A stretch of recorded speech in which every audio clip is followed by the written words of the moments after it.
There are two things about 50 post-war housing that sometimes get overlooked. One is the tremendous ingenuity of factory production to meet new furniture needs and living needs and things like that, but also the role of both magazines and companies. Now, for example, Reynolds Metals and Alcoa in 1957, he did one in 58 as well. Alcoa approached Charles Goodman about trying to come up with a prototype, if you will, for new uses of aluminum in residential housing. And this again would be market housing, not private necessarily. And he did that and did one in 57 and one in 58. And that had aluminum structural pieces, it had aluminum coping, it had aluminum roof.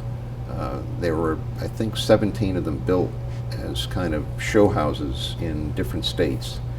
And there is one, a purple one, down in Holland Hills that still exists on Elba Road, I remember. So that's one example of how the corporations started to come to architects to see if they could develop more ideas about the use.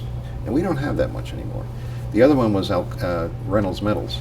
And Reynolds Metals, for example, was a developer of River Park in southwest DC, which, as you know, in the 50s was the nation's first, late 40s and early 50s, the nation's first urban renewal project. And that's where IMP built some buildings, and even Emery Roth, Morris Lapidus, sorry. And then Chuck Goodman did the River Park, which was barrel vaulted houses. Now the screens that are for sun protection, he told me he went to the factory and he saw how they could stamp and bend, mold aluminum on a press.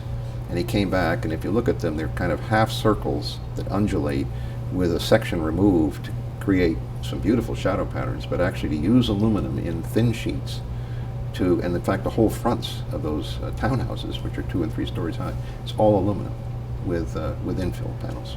His first question about working with Reynolds, one of the first questions is, let me see the production facilities, let me see the process. And he would always start with what was practical, what was efficient and cost effective, and then let me see what I can do with it, without breaking the bank, so to speak.